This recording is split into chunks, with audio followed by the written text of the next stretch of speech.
Hello दोस्तों, जय हिंद। This is Amita. Welcome to study with Anuraj. तो स्वागत है आप सभी का आपके अपने चैनल स्टडी विद अनुराज पर।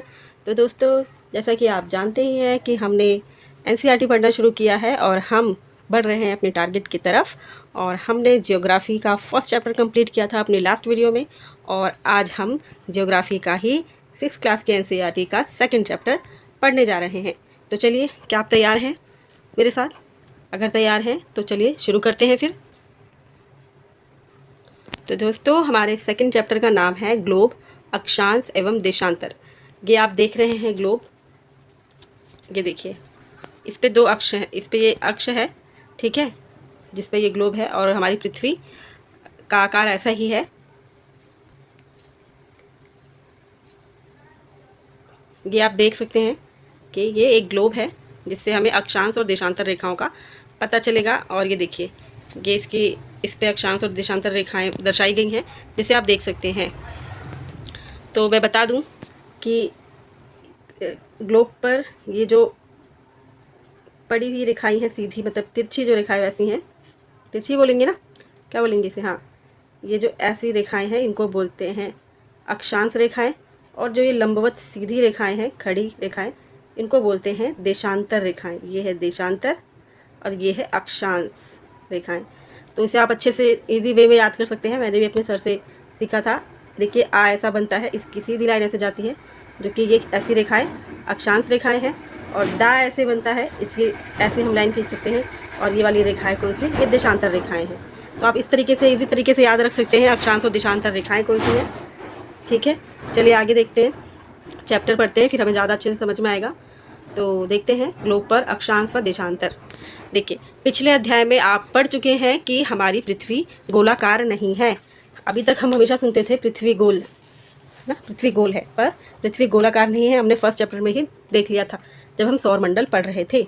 ठीक है, ये उत्तर और दक्षिण ध्रुवों पर थोड़ी चपटी हुई है। ये उत्तर और दक्षिण जो ध्रुव है ना, ऊपर और नीचे की तरफ, देखिए, ये उत्तरी ध्रुव, ये उत्तरी ध्रुव है, ये दक्षिणी ध्रुव। यहाँ से ये थोड़ी सी चपटी हुई है। फुटबॉल कैसा होता है, फुटबॉल के ऊपर का थोड़ा सा दबा हुआ रहता है ना, ऐसे ही थोड़ी सी चपटी है ये। ठीक है, तथा मध्य में थोड़ी उभरी हुई है। मध्य में थोड़ी उभरी हुई है। मध्य में मतलब, मध्य का मतलब है, एक सेकेंड, देखिए, मध्य में मतलब यहाँ पर ये इधर थोड़ी सी उभार है। देखो, यहाँ से उभार लग रहा है आपको देखने में। यहाँ से ये चपटी हुई है इधर से उत्तरी और दक्षिणी अपने ध्रुवों पर, और यहाँ से ये उभार है फुटबॉल की तरह, जैसे ऊपर नीचे थोड़ी चपटी रहती है और पूरी फुली हुई रहती है, इस तरीके से। अब देखिए, मध्य में थोड़ी चपटी हुई है, देखिए, मध्य में थोड़ी उभरी हुई है। क्या आप कल्पना कर सकते हैं कि यह कैसी दिखती होगी? बिल्कुल फुटबॉल की जैसी। इस संबंध में जानकारी प्राप्त करने के लिए आप अपनी कक्षा में सावधानीपूर्वक ग्लोब को देखिए। ग्लोब पृथ्वी का लघु रूप है, लघु रूप में एक वास्तविक प्रतिरूप है। ग्लोब क्या है? ग्लोब पृथ्वी का लघु रूप में एक वास्तविक प्रतिरूप है। ग्लोब क्या है? पृथ्वी का ही एक छोटा सा रूप, उसी के जैसा वास्तविक दिखता हुआ एक प्रतिरूप है ग्लोब। ठीक है, ग्लोब विभिन्न आकार एवं प्रकार के हो सकते हैं। ग्लोब कैसे हो सकते हैं? ग्लोब विभिन्न आकार एवं प्रकार के हो सकते हैं।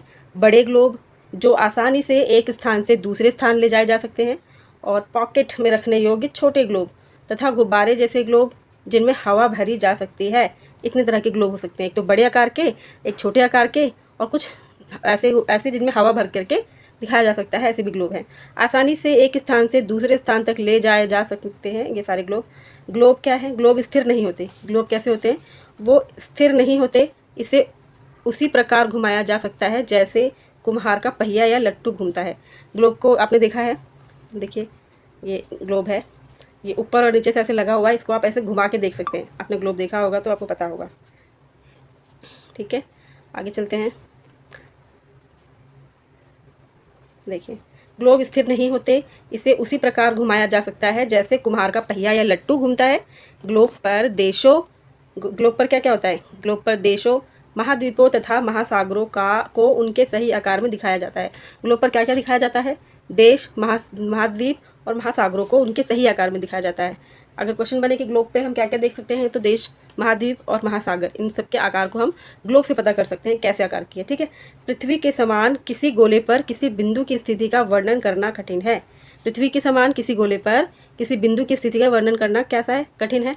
अब प्रश्न उठता है कि इस पर किसी स्थान की स्थिति कैसे बताई जा सकती है। इसके लिए हमें कुछ बिंदुओं एवं रेखाओं के संदर्भ की आवश्यकता होती है।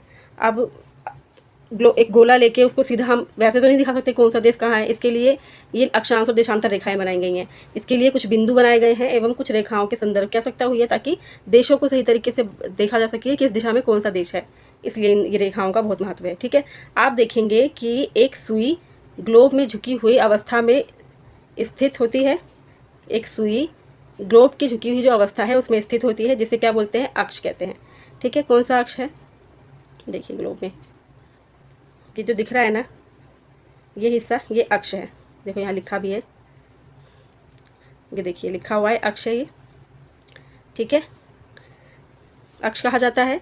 ग्लोब पर वे दो बिंदु जिनसे होकर सुई गुजरती है, उत्तर तथा दक्षिणी ध्रुव कहते हैं। जहाँ पे दो ध्रुव, ये जहाँ पे अक्ष है और उसके ऊपर वाला जो बिंदु है ना, दो बिंदु है ना ऊपर नीचे, वो जो दोनों है, एक तो नीचे वाला अक्ष है और उनको क्या बोलते हैं, जो होकर गुजरती है, तथा उत्तर तथा दक्षिण ध्रुव है। वो क्या है, वो उत्तरी ध्रुव और दक्षिणी ध्रुव। ठीक है। तो ग्लोब को इस सुई के चारों ओर पृथ्वी की भांति पश्चिम से पूर्व की ओर घुमाया जा सकता है। बिल्कुल घुमाया जा सकता है।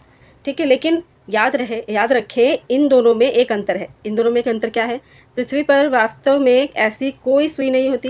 ये सिर्फ हमने कल्पना करी है, ऐसी कोई सुई नहीं है पृथ्वी पर। ठीक है। ये अपने अक्ष पर चारों ओर घूमती है, जो एक काल्पनिक रेखा है। ये अपने अक्ष पर क्या करती है, चारों ओर घूमती है, जो कि काल्पनिक रेखा है। ठीक है। एक अन्य काल्पनिक रेखा भी ग्लोब को दो बराबर भागों में बांटती है। एक और काल्पनिक रेखा है जो ग्लोब को दो बराबर भागों में बांटती है। हम देखते हैं वो कौन सी है। इसे कहते हैं विषुवत व्रत। विषुवत व्रत देखिए, ये विषुवत व्रत है, जो कि ग्लोब को दो समान हिस्सों में बांटती है। ठीक है। पृथ्वी के उत्तर में स्थित आधे भाग को उत्तरी गोलार्ध कहा जाता है।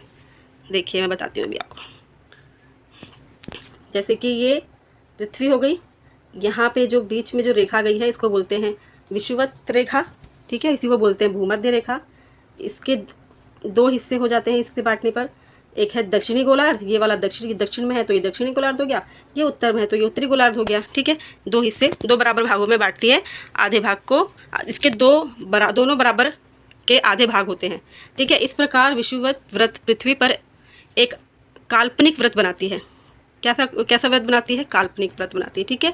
और यह पृथ्वी पर विभिन्न स्थानों की स्थिति बताने का सबसे महत्वपूर्ण संदर्भ बिंदु है।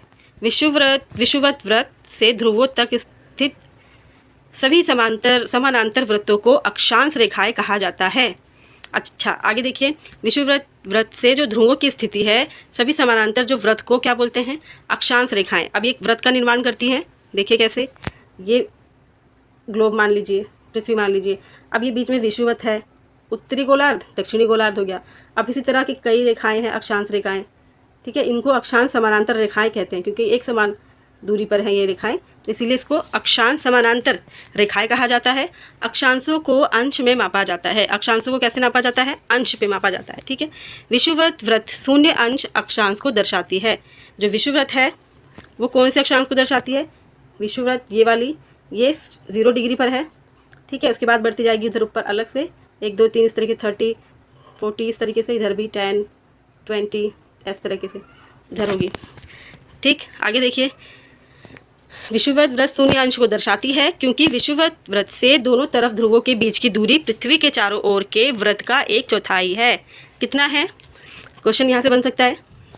क्योंकि विषुवत व्रत से दोनों तरफ ध्रुवों की जो बीच की दूरी है वो पृथ्वी के चारों ओर के व्रत से 1/4 है, अतः इसका माप होगा 360 अंश का 1/4 यानी 90 अंश। जैसे आपने डी देखा होगा ना, उस तरीके से। इस प्रकार 90 अंश उत्तरी अक्षांश उत्तर ध्रुव को दर्शाता है। 90 अंश उत्तरी अक्षांश उत्तर ध्रुव को दर्शाता है। ये वाला, ये इधर जो ये वाला 90 जो है, ये अंश एक प्रकार से अंश उत्तरी अक्षांश को दर्शाता है, और इस तरफ का 90 दक्षिणी अक्षांश को दर्शाता है। ठीक है, इस प्रकार विषुववृत्त वृत्त के ऊपर की सभी समानांतर रेखाओं को उत्तरी अक्षांश कहा जाता है। विषुववृत्त वृत्त के जो उत्तर की सभी समांतर रेखाएं हैं उनको बोलते हैं उत्तरी अक्षांश रेखाएं। ठीक है, तथा विषुववृत्त वृत्त के दक्षिणी स्थित सभी रेखा समानांतर रेखाओं को दक्षिणी अक्षांश कहा जाता है। किसको? ये वृत्त है, इधर वाली दक्षिणी अक्षांश वृत्त, ठीक है, इधर उत्तरी अक्षांश कहा जाता है इस वाले भाग को। इसलिए प्रत्येक अक्षांश के मान के साथ उसकी दिशा यानी उत्तर या दक्षिण को भी लिखा जाता है। सामान्यतः इसे उ या द अक्षर से व्यक्त किया जाता है, उत्तरी या दक्षिणी। ठीक है, उदाहरण के लिए महाराष्ट्र में चंद्रपुर एवं ब्राज़ील, दक्षिण अमेरिका में बेलो हॉरिजोटे, दोनों एक ही अक्षांश यानी 20 अंश पर स्थित हैं। देखिए चंद्रपुर कहाँ है? महाराष्ट्र में, और ब्राज़ील के जो दक्षिण अमेरिका है बेलो हॉरिजोटे, दोनों एक ही अक्षांश यानी 20 डिग्री पर ही 20 अंश पर ही स्थित है। लेकिन चंद्रपुर विषुववृत्त वृत्त के 20 अंश उत्तर में एवं बेलो हॉरिजोटे विषुववृत्त वृत्त के 20 अंश दक्षिण में स्थित हैं। दोनों ही हैं तो 20 के ही, लेकिन ये दक्षिण में है, ये उत्तर में है। ठीक है, इसलिए हम कहते हैं कि चंद्रपुर 20 डिग्री उत्तर अक्षांश पर तथा बेलो 20 डिग्री दक्षिण अक्षांश पर स्थित है। चित्र 2.2 से स्पष्ट है कि जैसे जैसे हम विषुववृत्त वृत्त से दूर जाते जाते अक्षांशों का आकार घटता जाता है। देखिए जैसे जैसे हम विषुववृत्त से दूर जाते जाते हैं, इधर ये विषुववृत्त है, ये विषुववृत्त है हमारा, इससे हम इस तरफ जाएंगे तो अक्षांशों की दूरी घटती जाएगी, ऐसे इधर कम होती जाएगी ना, इस तरफ ध्रुव की तरफ, इधर जाएंगे तो इधर ध्रुव की तरफ कम होती जाएगी, यही बोल रहे हैं। ठीक है, आकार क्या होता है? घटता जाता है। ठीक है, अब महत्वपूर्ण अक्षांश देखिए, महत्वपूर्ण अक्षांश की बात करें तो ये समानांतर रेखाएं, विषुववृत्त पर कुछ महत्वपूर्ण अक्षांश रेखाएं हैं जिसके बारे में यहाँ बताया गया है।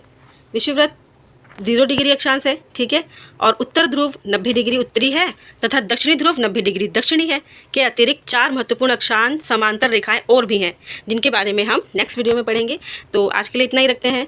वीडियो में बने रहने के लिए थैंक यू सो मच, और अगले वीडियो के लिए प्लीज़ अगर आपने अभी तक मेरे चैनल को लाइक शेयर एंड सब्सक्राइब नहीं किया है तो प्लीज़ ज़रूर से कर लीजिए।